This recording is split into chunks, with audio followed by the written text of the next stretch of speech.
উনজুর এটা হলো মুজারের সিগা, মনে রাখবেন। ইয়াংজুরু ইয়াংজুরানি ইয়াংজুরুনা তাংজুরু তাংজুরানি ইয়াংজুরনা, এখানে ওয়াহিদে মুতাকাল্লিম হলো, এটা ওয়াহিদে মুতাকাল্লিম হলো উনজুর, আমরের সিগা উনজুর। আর হাদিসের মধ্যে আছে ইয়াংজুরু, ওটা হলো ওয়াহিদে মুতাকাল্লিম, নাংজুরু হলো জামা মুতাকাল্লিম। এই যে উনজুর আর ইয়াংজুরু, এই দুই শব্দ দিয়ে আমি ওনাকে বুঝালাম যে দেখেন কোরআনেও নাজিরের দলিল আছে, কিন্তু আপনারা বুঝেন না। এখন এই ধরনের অনেক জাহেল আছে যারা না বুঝে অযথাই আমাদেরকে মনে করে আমরা মনে হয় আকীদা বুঝি না। তথাকথিত সুন্নিয়তের সৈনিক এই আলাউদ্দিন জিহাদি ওয়াজ মাহফিলে বসেছে ইজতিহাদ করার জন্য, মানে এমন দলিল নাকি সে দিবে যেটা পৃথিবীর কেউ কোনোদিন শুনেও নাই। মানে আবু হানিফা, ইমাম শাফিঈ, সাহাবায়ে কেরাম তাদের থেকেও বহুত বড় মাপের মুস্তাহিদ হচ্ছে এই আলাউদ্দিন জিহাদি। দেখেন তার ইজতিহাদের নমুনাটা, কোরআনের একটা শব্দ সে বলতে যে কয়টা ভুল করেছে। এ না শব্দের এক বচন চিনে, না বহু বচন চিনে, না সিগা চিনে, না বাহাস চিনে। কওমি মাদ্রাসায় এ যদি মিজান জামাতে পরীক্ষা দেয় নির্ঘাতেই ফেল করবে, পাশ করার কোনো চান্স নাই।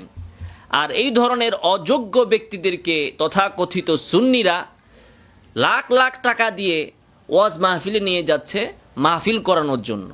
না সুর আছে, না এলেম আছে, না কিচ্ছু আছে। আরে ভাই, সুর যদি না থাকে তুমি সুর দেও কেন? সুর না থাকাটা খারাপ না, আল্লাহ প্রদত্ত জিনিস। সুর নাই তোমাকে কে বলেছে ভাই সুর দিতে? ওই সুর নাই তো ওই ফাটাবাস মার্কা গলা দিয়ে ওই সুর দিবে। আর এলেম নাই, এরপরও সে নিজেকে পণ্ডিত সাব্যস্ত করতে যে সে সিগা বাহাজ বলতেছে। সিগা বাহাজ বলে সে কিরকম ধরাটা খেলো দেখুন। এ বলতেছে উনজুর, এটা নাকি মুদারে এর সিগা। আস্তাগফিরুল্লাহ, উনজুর নাকি মুদারে এর সিগা। কতক্ষণ পরে আবার তুতা পাখির মতো কিছু আউরিয়ে বলতেছে এটা আমরের সিগা। মানে নিজেও ঠিক নাই, নিশ্চিত না এটা কি মুদারে না আমর, ওর নিজেরও ধারণা নাই সঠিক। এরপরে সে উনজুরকে বলতেছে ওয়াহেদ মুতাকাল্লিম, নাউজুবিল্লাহি মিন যালিক। উনজুর এটা আমরের, ওয়াহেদ মুজাক্কার হাদিরের সিগাকে সে বলতেছে ওয়াহেদ মুতাকাল্লিম। এটা মিজান জামাতের কওমি মাদ্রাসার দ্বিতীয় শ্রেণীর যে ছাত্র, এরা শুনলেও হাসবে। শুধু হাসবেই না, কেউ কেউ হাসতে হাসতে স্ট্রোকও করতে পারে যে সুন্নিরা এত গর্দব, এত মূর্খ যে এই ধরনের গণ্ড মূর্খদেরকে টাকা দিয়ে মাহফিল করার জন্য নিয়ে যায়। এদের মাথায় আসলে কি হইছে?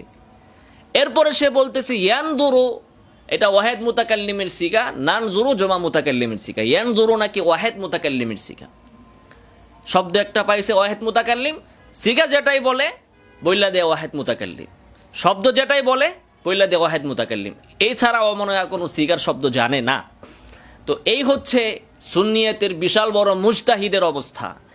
এ দাবি করে অনলাইনে অফলাইনে যে কোনো জায়গায় সে বাহাস করতে প্রস্তুত, অথচ ফোন দিয়ে যখন জিজ্ঞাসা করা হয় আপনি যে হাদিসটা বলেছিলেন ওই হাদিসটা কোন কিতাবে কোন অধ্যায়ে আছে, বলে যে আমার কাছে এসেন বুঝাইয়া দিমু।